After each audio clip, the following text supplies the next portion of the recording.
Hey, Taco Tuesday fans, this is Christian Brindle. And I am Glenn Shelton. We came together and combined our forces to create something special for insurance agents called Taco Tuesday. Let's taco about insurance. My company, Christian Brindle Insurance Services, and my company, Lead Heroes, is here to bring you the latest and greatest news happening in the insurance industry today and eat some tacos while we do it. If you enjoy the content that we put out on this podcast, feel free to leave us a review or subscribe so you don't miss any future episodes. Without further ado, let's get into this episode of Taco Tuesday.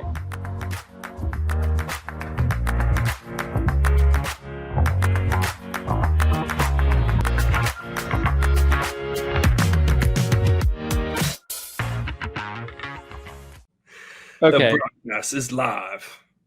Wait, what do you mean 38 seconds in? How much have you been recording, StreamYard? We've been live for 30 seconds? That's what it says in the corner. It says 13 for me. Okay. That gives me a little bit more hope. Yeah. All right, guys. So, welcome to Taco Tuesday. I've got a special taco today, you guys. The rolled taco. Look at this thing. Ooh, rolled tacos. You're stealing my normal rolled taco thunder. So good. I really evaluated my options today, and I haven't had rolled tacos in a while. Taco time. Shout out. So wait for the crunch. I wonder if at this point our audience has accepted rolled tacos as tacos, or are they fired up and saying they're not really tacos still? They're tacos. I think they're definitely tacos. I think there's a bunch of snowflakes out there that are taco snobs, and I'm just kidding.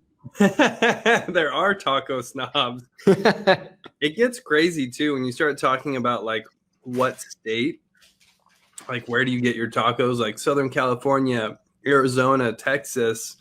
Like people start freaking out about what state's the best. I'm sure there's probably people getting ready, some keyboard warriors who are ready to start shouting for their state. Go ahead, rep your state in the comments, you guys. I'm happy to read it.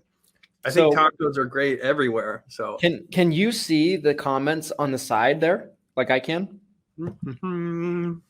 Because So what I like about StreamYard is it shows you the comments on the side. The first one just says Facebook user, but the other one says Landon McCarter. It says I read this as topless.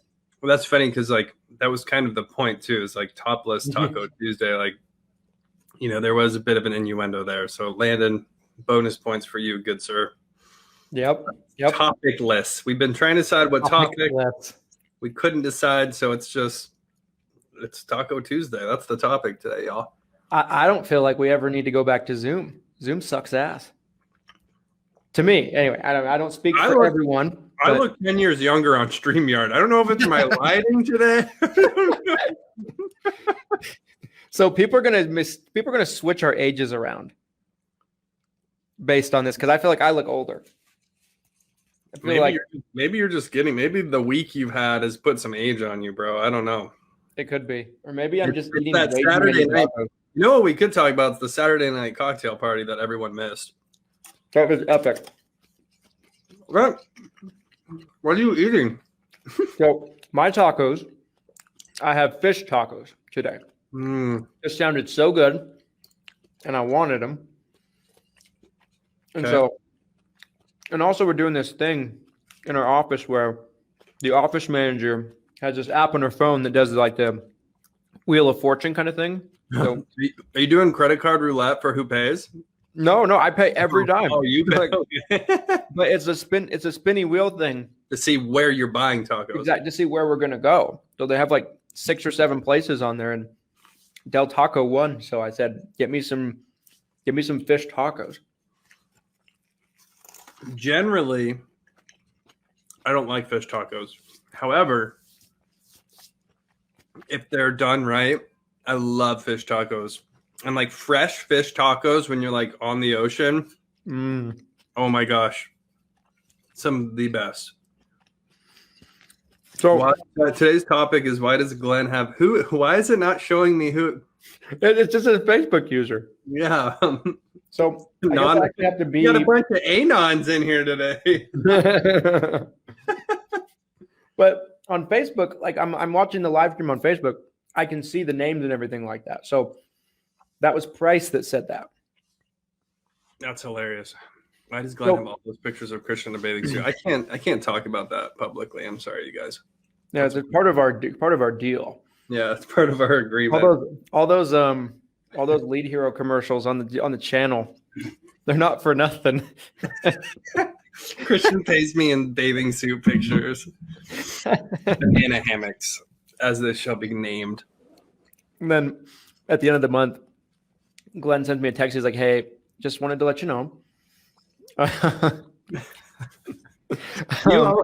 Today's balance is 200 photos. Hey, I didn't see the payment come through. I'm pretty pissed about it. So let's talk about this cocktail party that happened Let's do it on Saturday night. So you were able to stay on quite a bit of time, and I was pleased to see that. Galen kind of came in and just ran the show for a little bit. It was really pretty epic.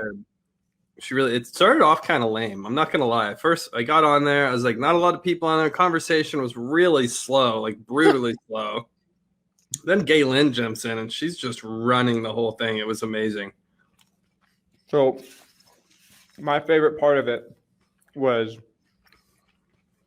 Galen, but then that's like 1A to 1B is later on in the evening, like 1 or 2 in the morning, my time. I'm on there, and there's like probably 5 or 6 people on there. Rebecca Davis is on there. Mark's on there. Justin Thomas is still on there. And Justin Thomas had gotten a little tipsy. And and I love him when he's tipsy. Like, that's what I'm starting to notice about him. Like, he is the new Tony. He's the new 1 a.m. Tony. And it was just marvelous, because when you get a drink or two in him, his filter goes away. That's the nice part is doing these things. And like my wife was like asking me like, is this really good for business? Like, is this professional, like doing this? I'm like, yeah, you actually get to connect more authentically when it's like, when you have an open conversation, everyone has a couple of drinks in them. There were some really great conversations that happened. The one that David brought up, talking about that marketing company that he was looking at working with, that was talking about doing like that fixed cost client acquisition. And we got into all of that. We got into like the ethics behind that, or like cost per acquisition. Like, I loved that. Like, I thought that was a great conversation. And so that's why I really like doing them, is because I think you kind of have a different conversation on Saturday night than you do on Tuesday. Totally. Yeah. Like, and my wife says some of the same things. She's like, you're not getting any work done. You're just goofing off with your friends. I'm like, baby, I'm building relationships. That's what I'm doing. I'm building relationships with people. Yeah, 100%. But she's not wrong. But I mean, every time Galen is in a room, whether it be virtually or in person, she always has just amazing information to share. She was amazing to spend some time with in Memphis in person. She was amazing during her speech on stage. She's just amazing overall. Yeah. I don't think people realize I think some people realize, but I think a lot of people don't realize how influential that she really is, in terms of everything that she's done, everything her company's accomplished, like the footprint they actually have in the industry, to me is like, it's almost like kind of like intimidating when you're in her presence a little bit because of who she is. But not everybody realizes that, I feel like. I think one of the things that stood out to me too, like with Galen, you can just tell how long she's been doing this. Like, she's having these conversations and like she's sharing like things that take people usually a long time to be, like, she's sharing these distilled thoughts, like these experiences that that come from a lot of time and energy in the industry. And she's just sharing one after another. after another, and it's almost mind-boggling. And then you realize, like, oh, she's been doing this for 40 years, 30 years, and it's fun to be able to get together and have a conversation. Like, I'm trying to, and of course I'm drawing blanks as we're on screen here. I would love to like quote, besides my nickname of Magnum Malibu, which I feel ashamed. I feel like I've been shamed for drinking Malibu, but that one's going to stick. Yeah. I'm nervous. I just mentioned it here. So now I'm really nervous, but she talked a lot about like a lead being a lead being a lead. Yeah. And I loved how like she's one of those people where like if her agent's complaining to her about a lead, like she doesn't care. Like she's not the person that's gonna be like, oh, that must have been a horrible lead. I'm so sorry, Sally. Oh, I'm gonna get that lead replaced for you. Like that's not who she is at all. And of course, I love that for sure. Yeah, for sure. Like I'm of the opinion, and I know that you are too. Like I feel like 99 times out of 100, because I don't think there is ever a blanket statement completely. I think there's very few situations like that, but I feel like 99 times out of 100, it's not the lead, it's the agent, right? Like I feel like, and don't get me wrong, somebody's going to see me say that and they're going to be like, well, I had this lead and it was blah, blah, blah. I get it, and if I gotten leads that I couldn't do anything with, sure. But I feel like the main thing that's made me successful is it doesn't really matter what leads I'm working. It's that I'm a very good conversationalist. I know how to talk to people. I have a lot of sales ability that I've developed over the years, and I'm seasoned. So you can hand me maybe a bunch of crappy leads, and I can probably get something out of them. Seasoned. That's right. Yeah. It's almost, to me, it's almost like a perspective thing, because if I give you 100 leads and if I give another agent 100 leads and you're like, oh, this was great, I closed 10 deals. Well, you may have had to get absolutely shit on for a whole day of calling to get to those 10. That other agent, I think a lot of these agents can't handle the rejection. And so you make a phone call, not interested, another phone call. Who are you? And it's just like over and over. And so at some point they snap, and it's just like, it's not me. The leads suck. Like they're not answered. They're not talking to me. It's like, well, maybe if you had handled a little bit more rejection and just pushed through, made a few more phone calls, maybe you would have gotten to those same 10 deals that Christian just did. I was telling Christian this privately this morning. I'll share with you guys. So in Medicare Gurus has become my home for bitching about agents as well. So if I'm posting in Medicare Gurus, it's usually because I had a bad experience working with an agent. And it seems like at least once a week lately, I get at least one agent once a week who like wants to like come at me. It's not like the leads are bad. It's like, you're a clown, Glenn. Your organization sucks. Like, and so what I do now is as soon as I have a problem with an agent, you guys, and I'll share this with everybody, is I check to see how long they've been contracted specifically in Medicare. And so far on the last 3, they've all been contracted 6 months or less. So, I'm starting to see this trend where if they're a new agent, now one of them had been a PNC agent for like 20 years, but they were still 6 months or less new to Medicare. So I'm starting to see this trend forming where it's these agents that are either they're making assumptions. I do put some blame on the upline. We got into that. I think that was with Tracy. I can't remember when. I don't know if that was Taco Tuesday. I know we had too many things, too many conversations with too many people. But, yes, at the end of the day, it's up to the agent to make sales.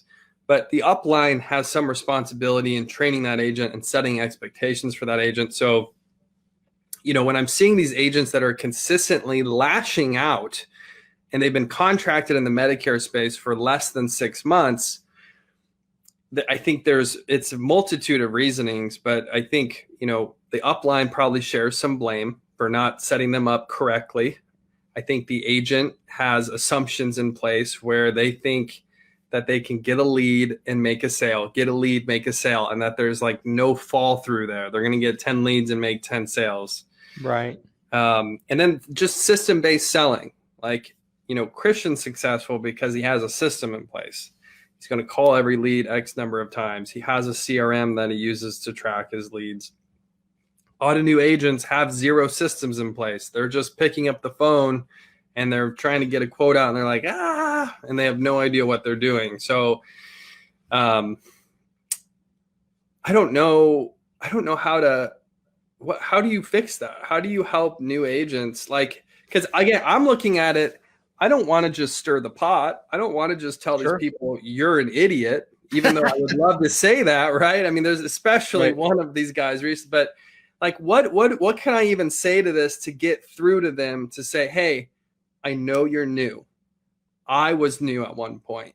I've been in this space for a long time. I know how hard it can be. Like, and there's been times where I've tried to be super empathetic, but it never lands. Like, what do you do?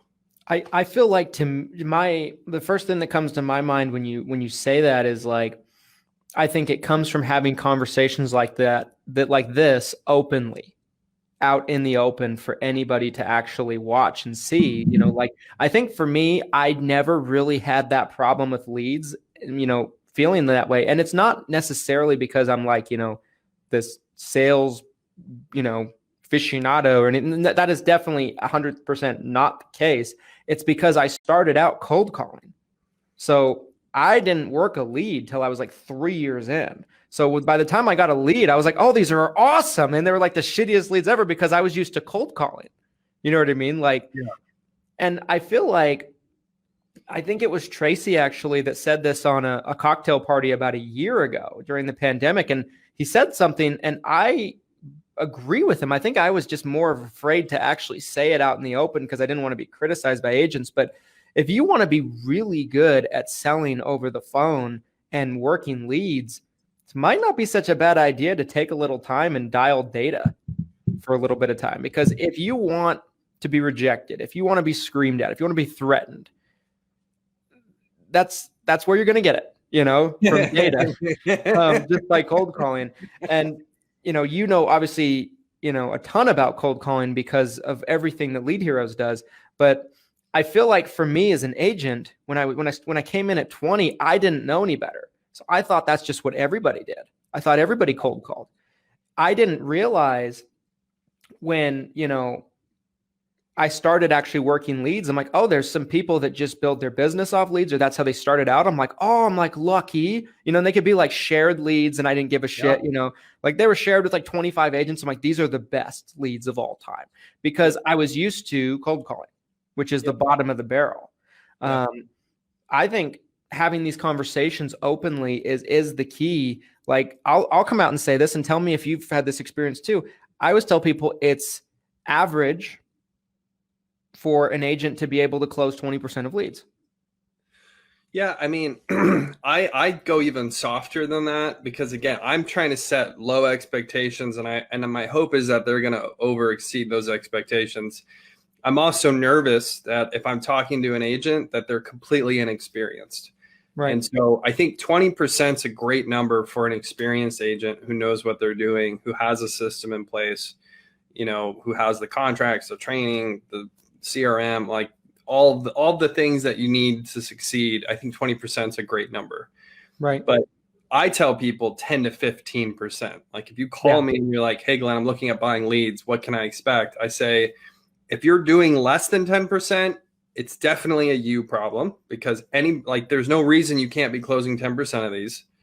15%, I think is a healthy number. And I think if you know what you're doing, 20% or more is very reasonable. There's also obviously people out there who will give you ridiculous numbers. You'll close a third of your leads, half your leads, 70% of your leads. Like it's no.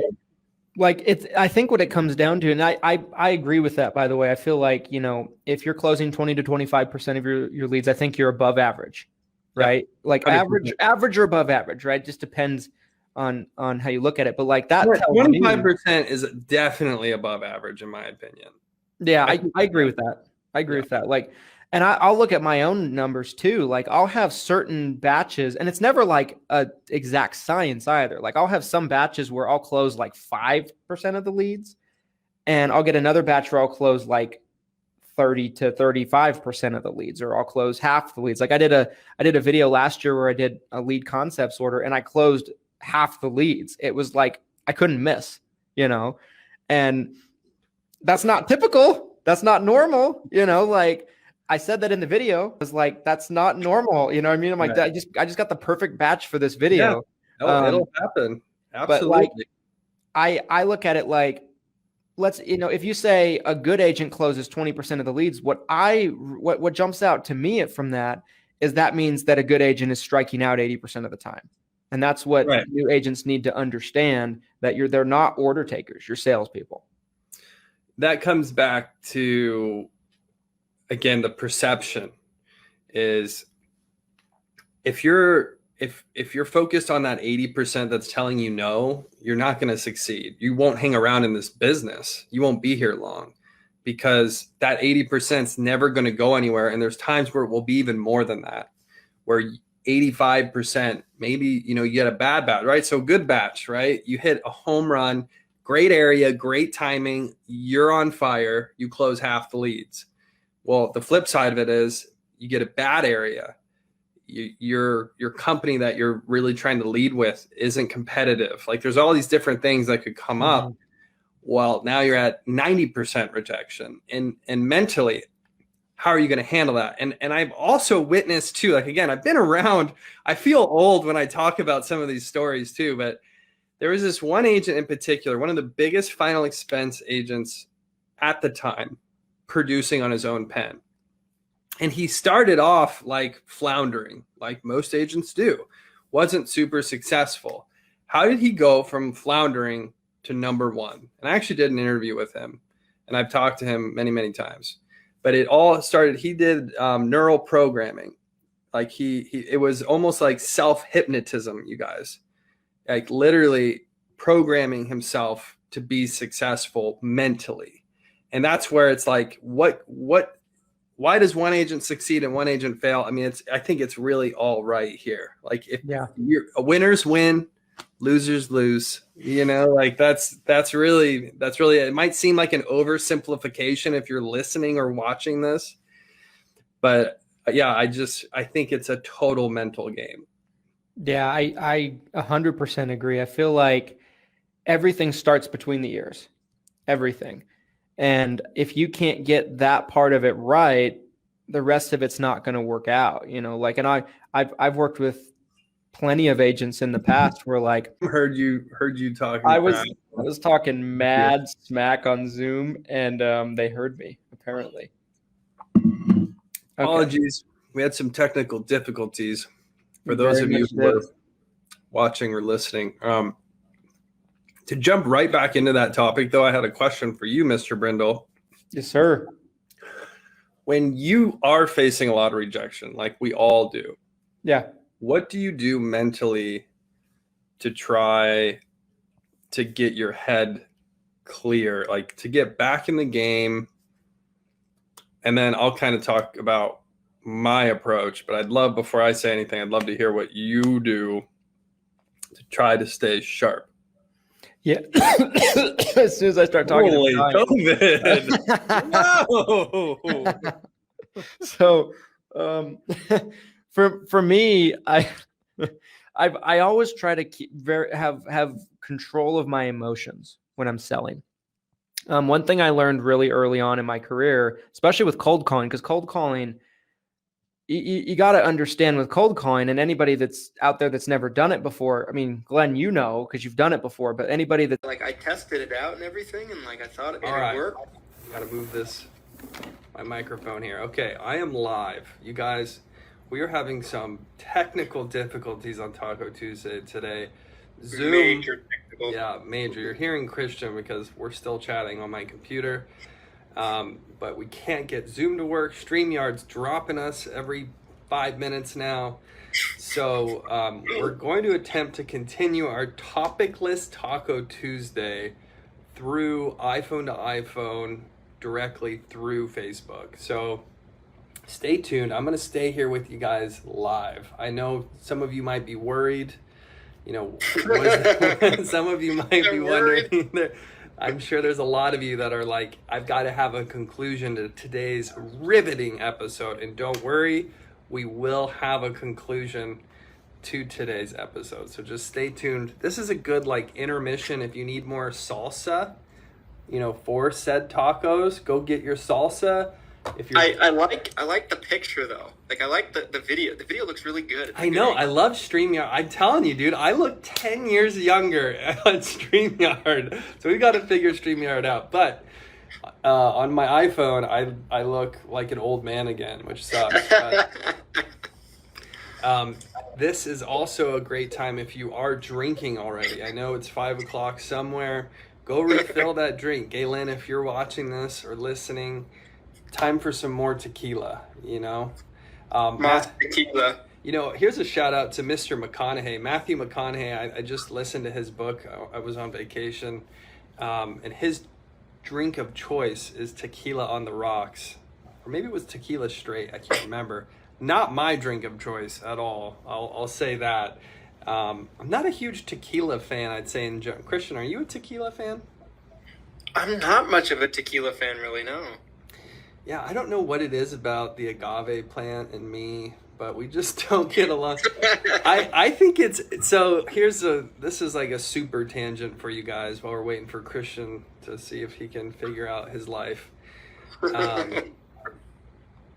I have a theory. This is like so wildly off topic, but perfect, I think, for today's episode.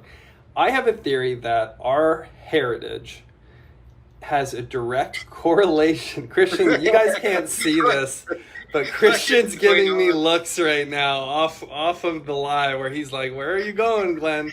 I'm gonna get there, Christian. Just wait a second. I have a theory that your heritage has a direct correlation with which type of alcohol suits you best. Oh, goodness. So I have an Irish hair. Like, I'm mostly Irish. I'm about a third Irish. You might look at me, you might be able to guess that. And so I think whiskey seems to suit me best. Like, if I were to have 2 drinks of tequila versus 2 drinks of whiskey versus, like, 2 drinks of vodka, I feel best the following day with whiskey. I don't know what it is, but it's like my body can process whiskey better than other drinks. So that's my tangent. I don't know, Christian, do you have anything you want to add to that? As my monologue continues here, is there anything you would like to add, Christian? Well, I can say, you know, that with me, I'm a mixture of many different heritages. I'm 10% African American. I'm just kidding. I was like, whoa, I didn't know that. I'm just kidding. I'm not any African American, but I'm all European, many different kinds of European. What drink do you feel like suits you best? So if I could drink anything, right, and I'm not trying to be creative or showy or anything like that. Yeah, not hypnotic. I'd probably, this is going to sound weird. I'd get Sky vodka, half and half with Gatorade. Oh my gosh. Oh my gosh. I just lost so much respect for you. Oh, guys, if you're watching this. Yeah, I'm on my phone, so what do I do? Okay. Thank goodness, because this monologue was about to take a turn. Okay, I'm going to try to invite you. I think if I hit this button, and I hit that, and I hit add, I think that should work. I'm going to close StreamYard. It says it's added. Okay, I gotta rotate my phone. Okay, I closed StreamYard. Okay, hang on. Let me close out StreamYard here. We're here. There we go. There we go. Direct through Facebook Live, you guys. Oh, we made it. Technology. We did it. We did it. So that was absolutely terrifying. And we were in a very good conversation there. And StreamYard was like, no, fuck it. I'm going to shut it down. And that's exactly what they did, you guys. There could be a bigger conspiracy going on with Zoom and StreamYard. I'm not willing to rule that out. I feel like that Zoom and StreamYard are really agents that complain about leads. And so they wanted to censor what we were saying. They were like, they're talking about the agents again. Shut it down. Stop the stream. Yeah. Okay. Where were we? What were we talking about? The question. So to get back into it, you guys, question I had for you, Mr. Brindle. Can you hear me, by the way? Yeah, I can hear you fine. Can you hear me? You're a little light on the volume side, but that might be me, not you. Yeah, there we go. I should be able to hear you better. Okay. So here's the question. Better? To get right back where we left off, I know we have so many people dying to get back to our conversation here. What do you do when you have a lot of rejection? We all have rejection we have to deal with. How do you stay sharp mentally? How do you stay motivated? What are you doing? Yeah, so I want to take this back to the place where I was at when I first started my career, because I feel like it's not just important for cold calling, it's unequivocally necessary. I feel like it's something that is incredibly a must do, and I think it carries over into leads as well, and I think it's something that can be used, is it's that you don't let yourself get emotionally too high or too low. Like you really have to control your emotions, because anybody that's done any cold calling, and if you haven't, Glenn, you've done plenty of it, over your career, a lot about cold calling, but anybody that's watching that might not know anything about cold calling, it is the most chaotic array of a roller coaster experience. It could go incredibly well. It can go horrifically bad to the point where like you feel like, jumping off a bridge or something. Like it is a very much an up and down thing all the way, even more so than leads, dramatically 100%. More so than leads. Much more rejection than leads, because they're really just, at the end of the day, they're people out of a phone book. Is the same thing. It's almost the same thing, dialing people out of a phone book. So what I learned early on is, because when I was really young, when I was 20 years old, 21 years old, I would get really mad. I'd get frustrated. I'd get discouraged. One thing I used to do to cheer myself up was when someone was like really rude to me, I'd write curse words next to their names on the list. Oh yeah, you told me that. It didn't make me feel any better. I just stopped. It just made me more mad, because I'd go back over the list and I'd forget who the person was, and I'm like, oh, that's not a nice thing I wrote, But what I learned over time, didn't happen right away, was that you have to keep your emotions here. You don't let yourself get too high when it goes well, and you don't let yourself get too low when it goes bad. Because if you let yourself get too low, you're demoralizing yourself. If you let yourself get too high and too excited when it goes well, it's much easier to drag you back down and lose some of that enthusiasm. So I feel like whether it goes good, whether it goes bad, I want to stay here. Yep. And I don't want to move. And so no matter how the phone call goes, like if it goes well, I can go, yes, good. And then I move on to the next one. Like I'm not going to over celebrate anything, and I'm not going to get too discouraged by anything. I think having that mental control of your emotions is key. And I've carried that over into leads. And I've learned a lot in my career through cold calling for years. Like it's not fun, it's grueling, but it made me who I am today on the phone. Yeah. I keep in my head, as we're having this conversation, I keep going back to when I was, so before I even got on the phone, which I did spend years doing my own cold calling for various things, not just insurance. But before that, I was a door-to-door salesman. So when you're talking about rejection, when you're talking about wild experiences when that door opens, it's a series of things that could happen when you knock on a stranger's door. Hello. I mean, from witnessing a drug deal where I was scared for my life because I saw the baggie get exchanged, and I'm like, uh-oh, probably shouldn't have seen that, to being invited in and having dinner with a family. Oh, you caught us in the middle of dinner. Come sit down, have dinner with us. You know, to getting screamed at, getting the door slammed. I mean, you name it. Like I've experienced it. I've seen it. So like when it comes to that type of rejection, and I think naturally someone who's new early on, they're going to just ride it, right? Like if it's a great experience, they're going to ride that up, and they're going to take that emotional high in, and then, you know, the rejection, they're going to crash really hard. So I do think that's a big part of it, is like learning how to have an equilibrium where you're not getting too high or low. I think that's, you know, that's like stoicism. Tim Ferriss talks a lot about that. And I'm a huge fan of being, you know, as stoic as possible when it makes sense. For me, though, I am addicted to getting back on the horse. That's my, I'm not even thinking about the door that just got shut on me. I'm thinking about the next door.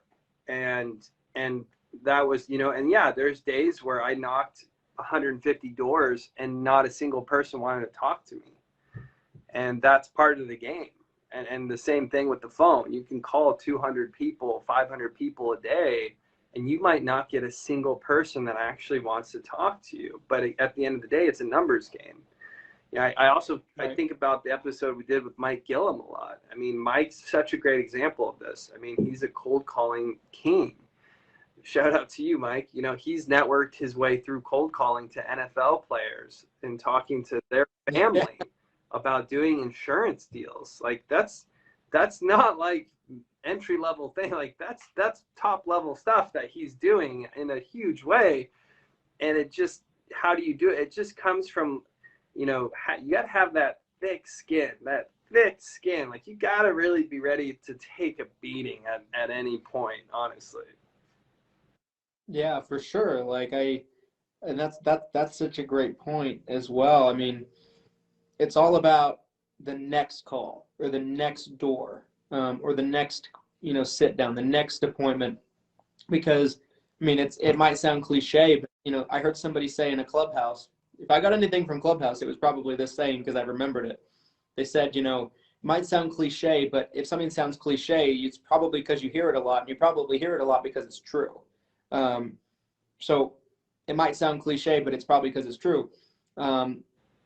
You're 10 feet from gold. Yeah. Right. You're 10 feet from gold. So like if you make 99 calls and there just goes horribly wrong, and your goal was to make 100 and you don't make that 100th call could have been the goal. Yep. You could have been 10 feet from gold. You hang it up, you go home that day. One thing my dad used to tell me, because my dad cold called a lot longer than I ever did. Like I cold called for probably 4 years, which in and of itself is probably a good amount of time. But my dad did it for 15 years.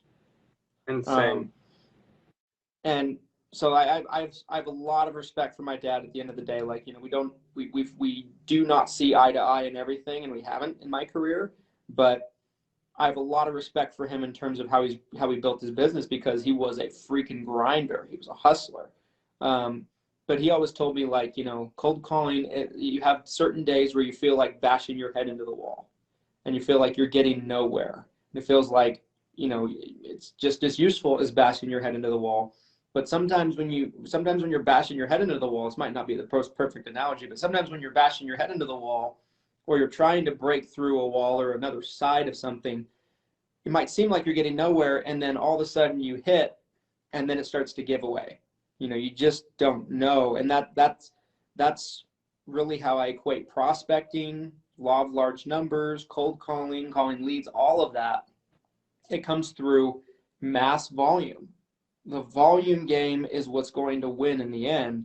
And a lot of agents feel like, you know, they sign up to be order takers. I always try to set the right expectation for an agent. Like, hey, there is no order taking unless you can figure out to get like all referrals, which there are certain people out there that do that, but even they don't close all their deals. It's going to be a lot of rejection. It's going to be a lot of people turning you down. But even if someone's a better salesperson than you, if you close 10 out of 100 deals, let's say, hypothetically speaking, and they close 20 out of 100, all you got to do is make 200 more calls than them, you know, or have 200 more and have 100 more appointments than them, and you're going to win, even if your numbers are less. It's just law of large numbers, numbers game, all that stuff. I'm at the point where I'm scared to stop. You know, I'm because like what you mentioned, you don't know how close you are, right? So it's like this almost this fear that I ride, where it's like, if I didn't knock one more door, if I don't make one more phone call, am I missing? Am I going to miss out on, you know, that deal? Which all it takes is one deal to lead to two more. You hit, you know, when I was selling alarm systems door to door, sometimes you'd find that one neighbor that would let you in on the whole neighborhood. You know, okay, yeah, I want one. Oh, you know what? Go talk to Todd over there. He would love to get one of these. I'll call him right now and tell him you're coming over. And all of a sudden, your goose egg on the day, you know, you just picked up 3 sales like that. And so, yeah, I mean, that, like, it really does happen like that. Like, you can get 500 no's, and then all of a sudden that very next conversation is just an absolute grand slam where you're hitting it out of the park. And I get fear of missing out, FOMO, on missing that grand slam if I don't go 12 hours in the paint, making phone calls, banging on doors. This was something that I mentioned this again to you off camera. I was up way too late last night watching Undercover Billionaire. Yes, I wanted to talk about. Yes. And I kept thinking, Christian, in my head, I was like, there should be an insurance equivalent to this, where take someone like Justin Brock, for example, who I know could grow something out of nothing. Like if you pull Justin out of everything, he had no resources, no money, none of his existing clients, like nothing. And all he had was a phone. He was dropped somewhere that he didn't know anybody, just like that show. I would love to have a competition where agents competed for 90 days. You know, who sold the most insurance and whose book was valued the most after being in a brand new place. And that's the thing for me, like I would go. And so for those of you who haven't watched the show, maybe I should, or Christian, you know, you're probably even better than me. Why don't you explain what Undercover Billionaire is? And then we can talk more about this idea of insurance, because I'm telling you, I think it would be amazing. I think it would be too. It'd be fascinating. I'm in. I'm in all the way, baby. Give me some basic final expense contracts. Throw me anywhere. I will just start banging doors down, dude, until my book starts growing. So Undercover Billionaire is a reality TV show. It's on Discovery Channel. And it's where they take a person who's a billionaire or close to a billionaire, and they will essentially give them an alias, right? They'll give them a fake name. They'll strip them of all their resources, their identity, their wallets, their bank accounts, credit cards, everything. They'll give them $100 cash, usually keys to an old truck, and they'll place them in the most obscure places in America, places that you know I've never heard of, any of the towns they've used. And their challenge is, and they can't use they have a phone, but it has no contacts. Right. So they have none of they can't use their contacts. Right. They have 90 days to go from $100 in cash to $1 million business, a business worth $1 million in this town they know nothing about.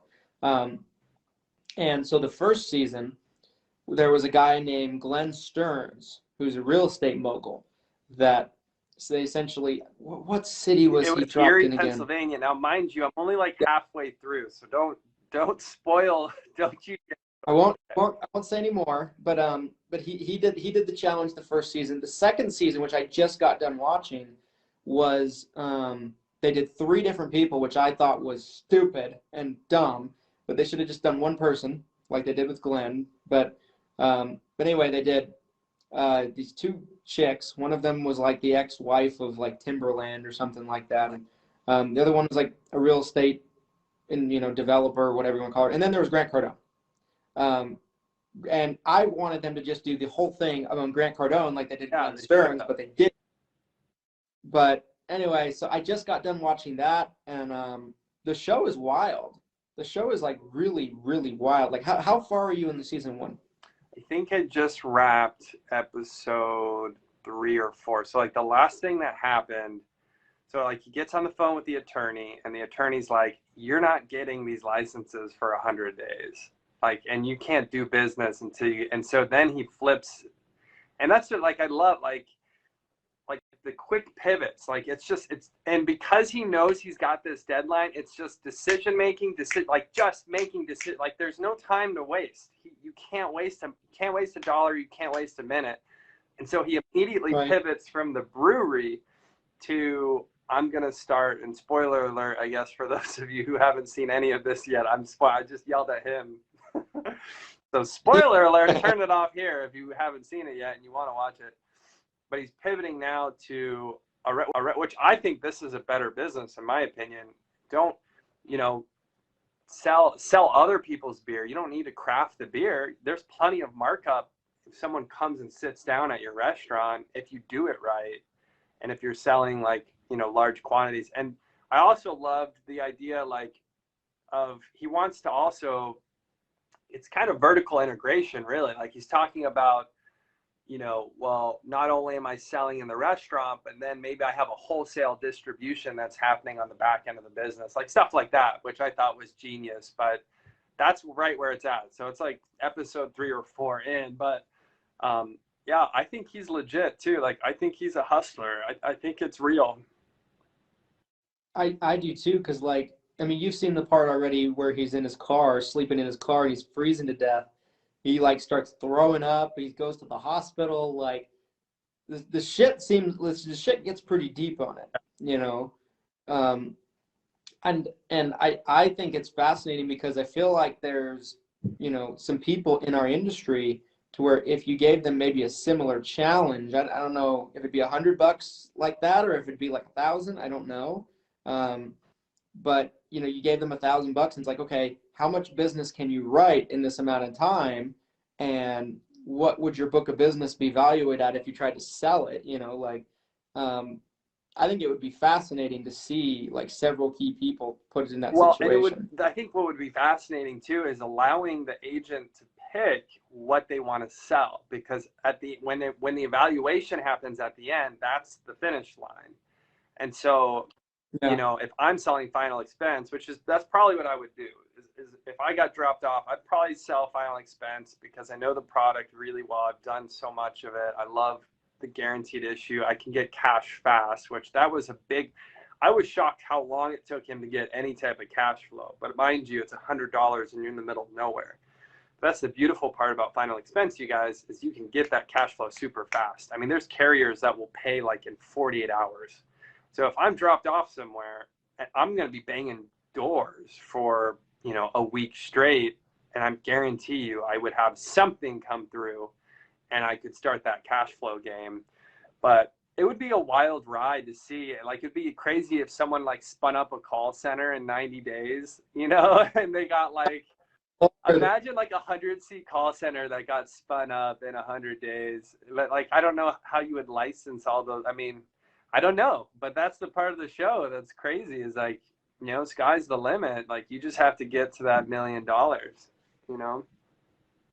I want to so badly tell you what happens in season 2, but I won't. I'm controlling myself, because if you like season 1, season 2 is really, really good. But I feel like, so who would you put in that situation if you had to pick a couple people? Obviously, without Justin Brock including any. is definitely. I would love to do Jeff Root. Jeff Root has especially when it comes to resources. But again, Jeff Root built everything on his own back, on his own pen. So Jeff Root's one of those where I think stripping him away would be fascinating. I want to fund this idea. I would rather, I want to watch it. Less than even doing it, I want to watch these agents go. Justin Brock, Jeff Root. It'd be fun to get kind of a mix of different life and health, maybe even some P&C in there, Yeah. And literally it's you're selling, you got to sell policies if you're going to start recruiting. And then again, this would be, especially on a tight 90-day window, the age old debate of recruiting versus your own. I would think if it's 90 days, your own pen is probably the most valuable trying to spin up a downline and get them producing in 9, that is a Hail Mary in my opinion. You'd have to do something real special or find the right person to come in and just crush it. I think that's a huge ask too. Because in terms of downline, right, they got to be trained, they got to be licensed, they got to be certified if they're selling, depending on the product.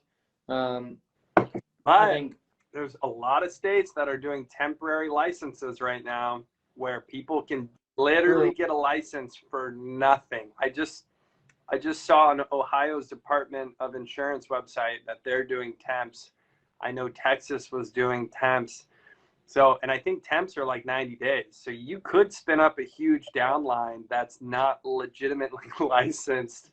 yeah. You know, they've got temp licenses and just put them to work. Who would you like to see if you could put any agent out there?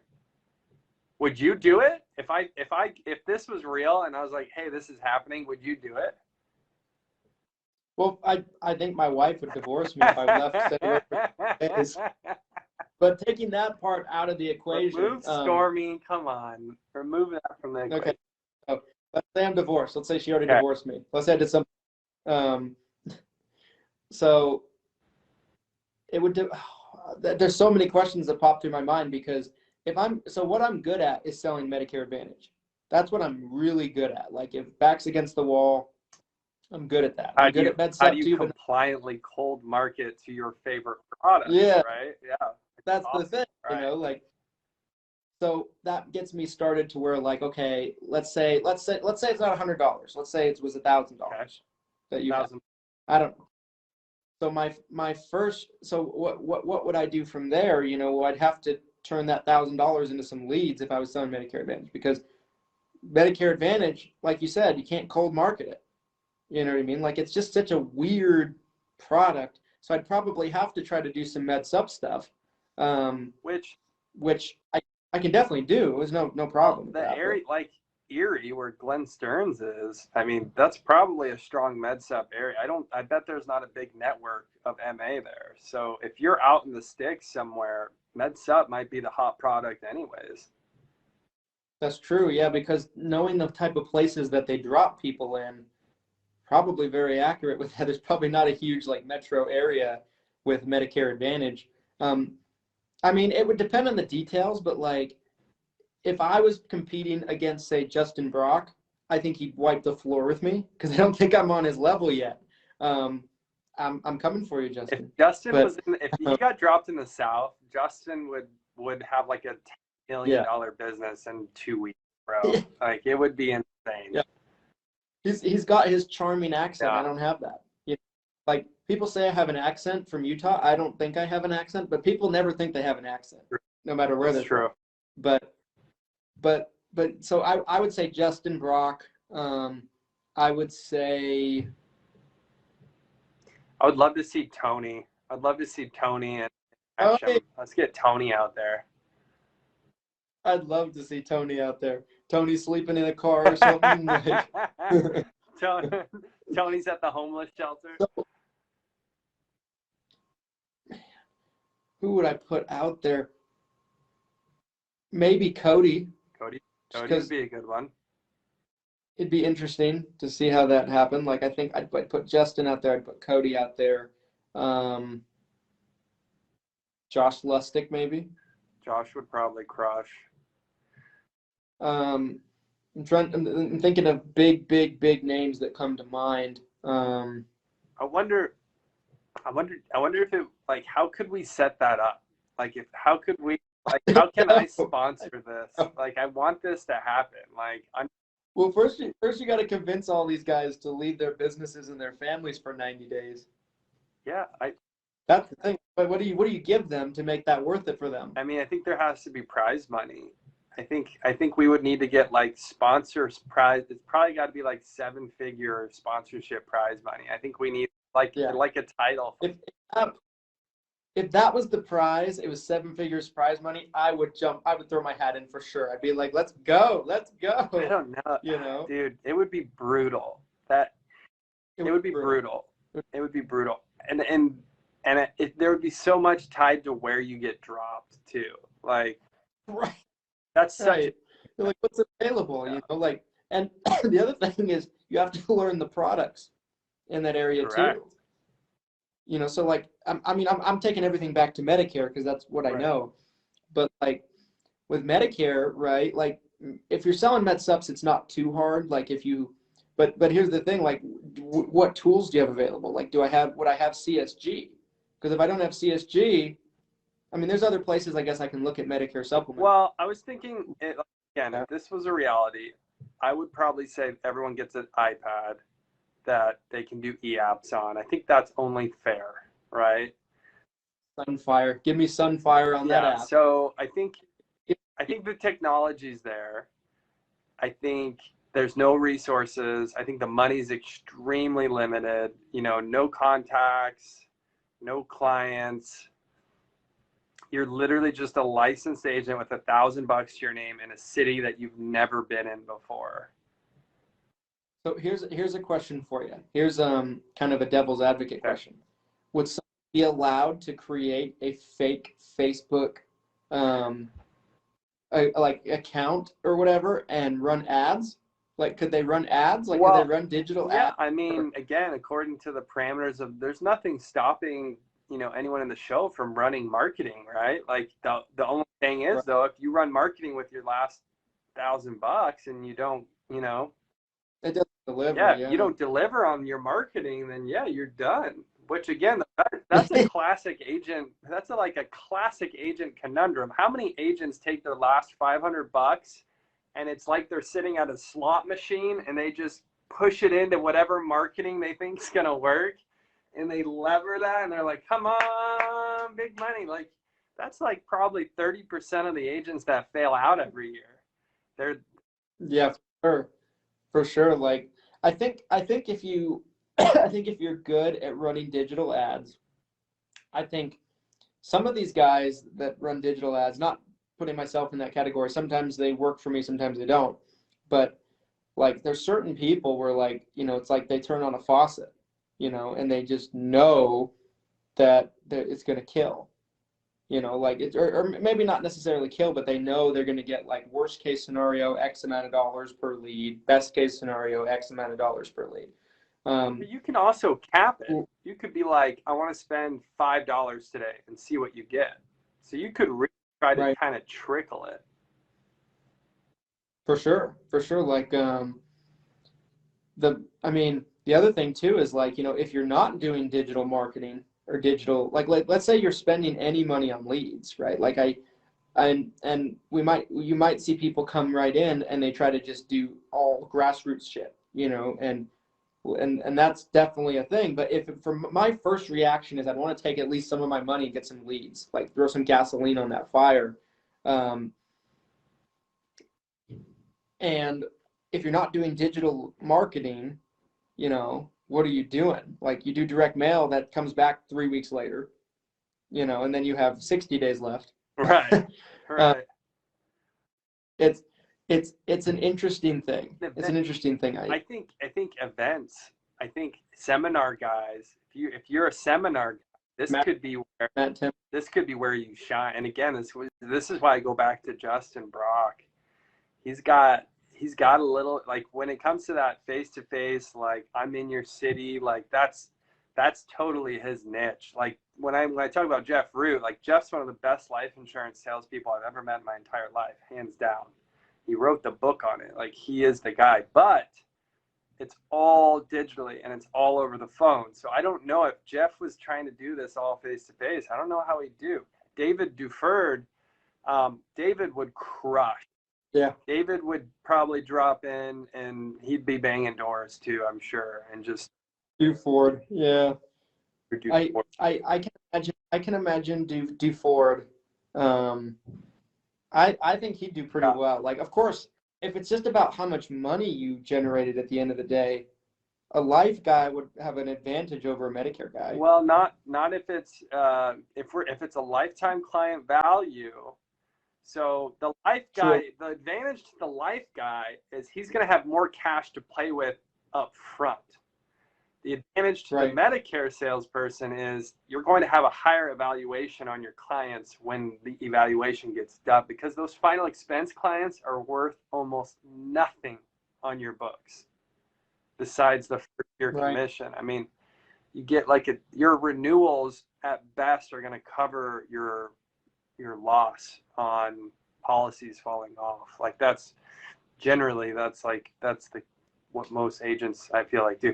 I know I've seen some agents talk about renewals on final expense, and I'm like, yeah, okay, yeah, you're right. Well, that was my thing, because like I've sold final expense, so it's not like I don't know. You know, like I've seen some agents talk about renewals or final expense. I'm like, I must be getting totally fucked then. Like when I sell final expense, I'm like, am I missing something? Let me clarify what's going on here. You're being lied to. I've seen there's certain contracts I've seen where it's as high as like 15%, 12% on the tail. Like That's decent. That's right. good. But still, if your attrition rate is 15% and you're losing in the first year 15% of your clients, the renewal really doesn't exist because you're losing. Medicare has such a higher retention rate that the renewals mean something, especially Med Sup. You retain them. What's Right. your retention look like, by the way? It's insanely high. Now, granted, I spend a lot of money on retention. I have my office staff. Every AEP will pick up the phone and call our Medicare Advantage clients. Last year it took almost a month to call them all. And I'll have them go through changes with them with the ANOCs, the annual notice of changes. I'll have them walk through changes with them. We'll try to move them if their plan's going to hell. Like we do a lot of that with the MA people. So I think from last year to this year anyway, from AEP anyway, I think our retention was like 97, 98%, something like that. That's incredible. I know some call centers, and final expense is atrocious. I know. Granted, call centers are so high volume Right. though compared to like brick and mortar like what we have. Hard to compare it, but yeah.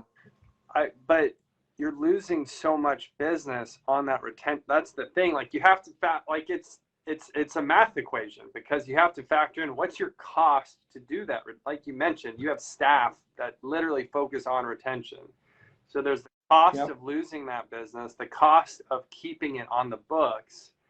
And it's like, you have to kind of find that balance where, there might be a scenario where it doesn't make sense to try to keep those people on the books because you're so good at acquiring new clients, which that's really what a lot of these call centers get into, is they get down to that CPA where it's like, my CPA is so good and my commission is so good that trying to retain someone who falls off in 6 months, it doesn't even pencil on paper. Right. And it makes a lot of sense, from their business model. I think the other thing too is like the sale with the client is so transactional in a call center like that. It is very much a transaction. I mean, obviously every transaction is a transaction, but it doesn't have the relationship building capabilities of a brick and mortar. Not that we do every sale in person, because we surely don't, but like we do stress, keeping that client, in touch with the client, making sure we're servicing the client, making sure that, we're doing all those things.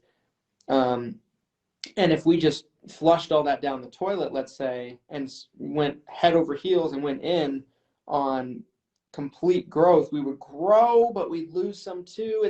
It's a tricky thing to try to figure out, like what you want to do. I think we get a lot of easy business too. Like we get a lot of referrals, we get a lot of recommendations. And so like I could stop marketing, stop buying leads this whole year. And if I just wanted to sit in my office and write 300 apps a year from referrals, I could do it.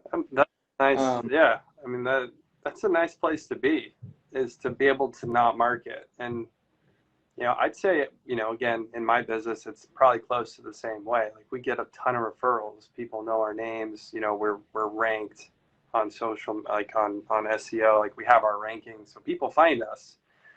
And it's nice to not have to market. But the flip side is like, what are you missing if you don't market, right? Like what's that cost?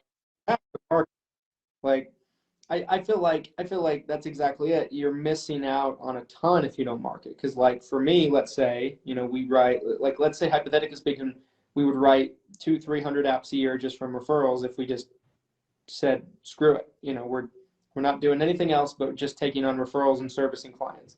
Well, the amount of more business we can write by marketing and spending the money is absurdly more. And it's just a waste. Percentage that you think an agency should spend on marketing annually? Like of their revenue? Yes. Just marketing, right? Like not any other Just expenses? marketing. Is there a percentage on gross revenue that you think? I would say like taking out, overhead of any other kind, like staffing, office, all that stuff. If we're just talking about buying leads, marketing, all that stuff, I would say probably if it's a large enough agency, if it's a brand new agent, I tell them probably would say the number a bit higher, but I'd say probably at least 15 to 20%. Yeah. So this is secondhand information I'm about to share, but I have a second degree billionaire connection in my network. Woo! Okay. This person owns, so it's a dentist. The way the connection works, to explain those of you who might immediately hear me drop the word billionaire and get skeptical here, is I have a dentist in my family, and it's not his practice. He works at a much larger organization, and so he is directly tied to the owner of the bigger organization. He's close with him and gets to talk to him and spend a lot of time with him. And I think the last time this organization was valued, it was like 3 or 4 billion. So it's definitely the real deal. Now he claims that an established business. Now, I think insurance, and I'll preface this comment by saying I think insurance is its own animal. So I think looking at trends in business and then trying to back those trends out in the insurance world, I don't think that's really fair. But that being said, he was saying that spending more than 5% of your gross on marketing when you're an established business is just wasteful, that you should never be spending more than 5%. And he was even saying 3% is the magic number, which obviously if you're making $1 billion a year, 5% on gross is a ton of money to spend on marketing, right? So it's a different game. But I also think insurance is so sales heavy and that marketing is so important that I do think it's a higher number. I would say at least 10%, like, especially if it's not like a superstar, like how much, like Boomer Benefits, right? How much do you think Boomer Benefits is spending percentage wise gross on marketing? 10%? Probably closer to that. I think the larger the company gets, I think the percentage probably goes down. Like I think it depends on where somebody's at. Like I throw out the 15 to 20% angle because that's probably what I spend. Right. Somewhere in there. Now, am I Boomer Benefits? Not yet. No. But no, not yet. Not even close. But I would say, it wouldn't surprise. Because without really knowing their numbers, I've heard some things, and 5, 6, 7% of their annual revenue is probably a gigantic freaking number. Right. It changes the game when you can get to that sort of gross number. You can shave a percentage and do a ton with it, and then you're also able to get the sort of volume.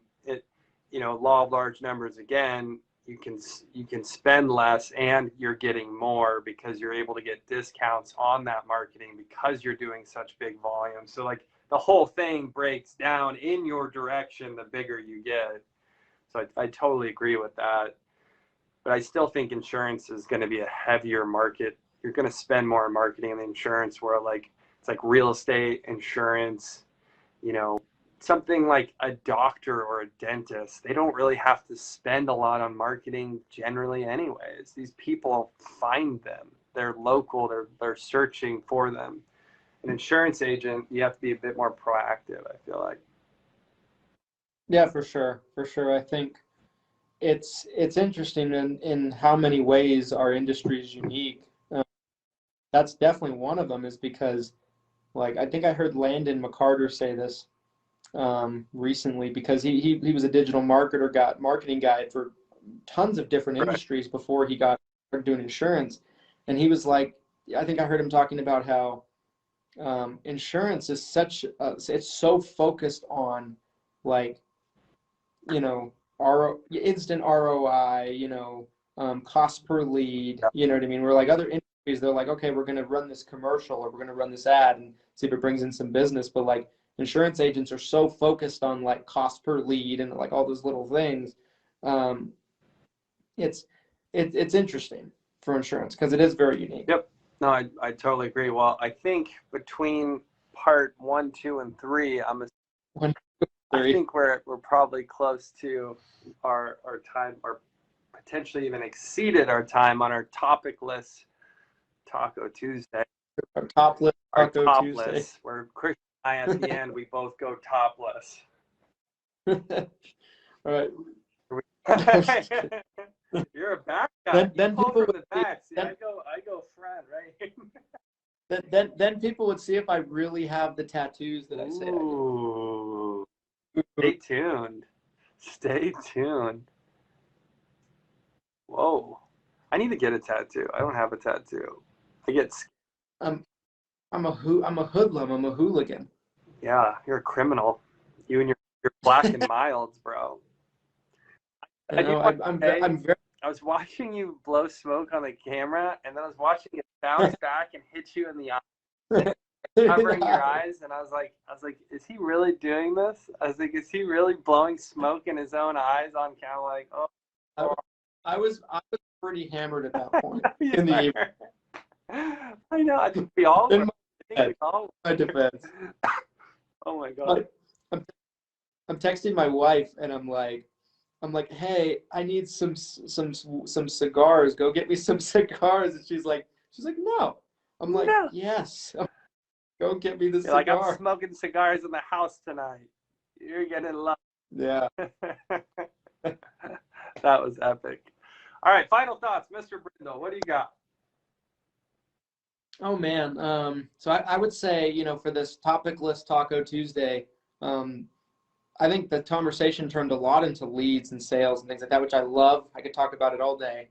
I would say the main thing, guys, is, you know, if you're a new agent watching this, understand the industry trends, you know, because if an average to above average agent, let's say, has a 20% closing ratio typically with leads, don't expect to come in and close 60, 70, 80%. If you get a lead order of 50 leads or 60 or 70 or 80, and the first 2 or 3 don't go your way, don't give up on the batch. Work your leads to the end. Like, work them all. Even if you have 50 leads and the first 40 suck, you might write 5 in the next 10. You just don't know. So that would be my final thoughts, is just don't cut your lead orders short. There's so many agents that do that, and they just write up leads as bad leads, and it's like, it's crazy to me. They're like, Glenn says it all the time. He says it as well as anybody. There's no silver arrow. There's no silver bullet. There's no perfect lead source. And just understand that, guys. It's just is what it is. Good leads, bad leads. At the end of the day, it's subjective. It's more so just having a conversation. The lead is a conversation starter. You got to do the rest. 100%. That was Glenn Shelton, Mr. Glenn Shelton. Final thoughts I don't on even your know what else to add to that. That was so clear and concise. I guess some final thoughts as we're wrapping up here. I did I think my favorite part of the conversation, especially for agents, newer agents, is the rejection piece of it. Like it almost gets me excited. I almost miss the reject, because again, when Christian and I are in similar spots in the sense that Christian and I, in our day-to-day businesses, we get a lot of inbound marketing. There's a lot of people seeking us out. And because of that, we don't get a lot of rejection. Definitely not. I don't get the sort of rejection that I used to, for sure. And I'm sure Christian, right. And I almost miss it. And like, it might sound wild to hear that, but I don't know if I'm just like a freak or I'm addicted to it, because it, like, you get conditioned, like the same way that you would condition your body, like from working out, you get conditioned mentally. And so it's almost like you get a high from the deal because there was so much rejection. Like the deal, the juice is sweeter almost. I guess that's one way of trying to frame it. I'm ready to go bang doors. Between watching Undercover Billionaire last night, which I'm going to continue tonight, and our conversation today about rejection, I'm ready to jump back in and just get my face punched again, because if you don't love it, you don't love rejection, it's going to be hard to get through a lot of anything. And I share the same thing that like Christian mentioned earlier too, is like, by the time I got out of door knocking and out of cold calling and into leads, I was so deep into my sales career at that point that the idea of a lead was almost like this magical unicorn. Like it was like, I'm like, wait. I'm like, this person already wants it? I'm like, what are you? This person asked for information? Yeah, I'm like, what? You gotta be Yeah, shitting I'm me. like, whoa. I'm like, hang on. I'm used to interrupting a stranger from their day-to-day life, having to, you have to break that wall. Then you have to talk to them and explain the information. And then you're trying to close them right there on top. So like, just huge hurdles, like huge hurdles. So you skip like the first, you're not interrupting them. They already asked. They already kind of know what you're talking about. I'm flipping everyone off right there. But you're at the point where you just have to close them. Like, it's not, you guys are spoiled brats. You really are. All of you are spoiled brats. All of you. I'm going to say it right now. I'm not kidding. Oh my gosh. I love it. It's crazy. It really is crazy. Like this sort of I got just degradation. I mean, I got the police called on me going door to door all the time. Hey, there's someone in the neighborhood. I don't know who he is. He's going, like, the cops roll in. Do you have a permit? Oh, I didn't know I had to have a permit in this neighborhood. Yeah, you do have to have a permit. And I'm getting thrown out of neighborhoods just trying to make sales, you guys. And you're over here complaining about leads? Like, it's a joke. The whole thing is a joke, honestly. I'm sorry. I hope that doesn't offend anybody, but what a joke. So I know that we're going a little long. I gotta quickly tell this, Okay, like, please do. story. So the first leads that I remember buying myself were net quote leads. Does anybody remember net quote leads? If you do, drop them in the comment section. So net quote leads were cheap for the most part. Like you could get them for like like $3, I think even $3 a shared lead or something. Yeah. They were to advertise that the lead would be shared with 3 to 5 agents, when I found out later on they were really shared with like 20 to 30 agents. Because they had all these backdoor channel companies that they would lead through as well. Which it's only 3 to 5 agents on net quote, but like Agent Insider or whatever is going to say it another. Anyway, so that was the first lead I ever bought. And I went from cold calling to working these a little bit, and I would look forward to working these shitty shared leads, paying $5 a lead, and I would make sales on these leads. I would understand, be like, all right, they're going to get 20 calls in the next 30 seconds. I got a call right now. I'd be like sitting by my computer, waiting for it to go, and I quickly, like, but I was on it. And sometimes they would sell you the leads like an hour after they requested it, and they would tell you it was real time, and they're full of shit. Like, so I would talk to someone that already talked to 11 agents before they talked to me. Right. And there were still a couple of ones I remember that I was able to make sales on. Like, Yeah. And I was stoked. I'm like, this is freaking awesome. You know what I mean? Like, this is, You're getting shoveled just horse manure in your mouth, and you're like, yes. I remember one guy in particular. He was in the market for a med sub. Didn't want a Medicare Advantage. He wanted a med sub. This was like 2015, and Plan F was still. I mean, 90% of agents were selling Plan F back then. Still, nobody was selling Plan G, and in my market specifically, there were only a couple carriers that offered Plan G. Like UHC didn't, Blue Cross Blue Shield didn't. A lot of carriers didn't offer a Plan G. It was like Mutual of Omaha and Equitable Life and Casualty, and like that was it. So I got on the phone with him, and he's like, "Yeah, you already talked to like 10 other people," and I knew that they were going to pitch him a Plan F. So I was like, "Let me guess. They all told you to get a Plan F, right?" And he's like, "Yeah, every single one of them." I was like, "Has anyone taken the time to explain to you a Plan G?" And I went through like the Plan G pitch. I'm like, it saves the X amount of premium. The only difference is the deductible. The deductible back then was like 140 something. And this dude was so blown away by me because he had 11 agents call him. I was the 11th, and I was the only person to say something different than the other 10. So he came into my office a few days later and signed up, and I still have him. Still, he changed his phone number. I don't know where he is, but I still get paid every month. I don't know where he is. His rate keeps going up. I'm trying to lower it. He moved, comes back to sender the letter. What? 6 years later. Net quote. Net quote, babe. Yeah, those were wild times in the internet lead industry, dude. The whole game's changed now, but yeah, it used to be just a hot, stinky garbage pipe train that was just being piped everywhere. It was nuts. Net quote, precise leads. Quote Wizard. Quote Wizard. That was another net quote company. Quote Wizard. That was my brother-in-law was working those, and I just remember looking at those leads, and I'm like, no way. I'm like, I'd rather go bang doors. I'm like, that is such a garbage lead. I went and bought some Quote Wizard leads, not realizing they were the same leads that I was getting from NetQuote. So I was buying them at the same time. You're buying and they were the same leads. They were the same leads.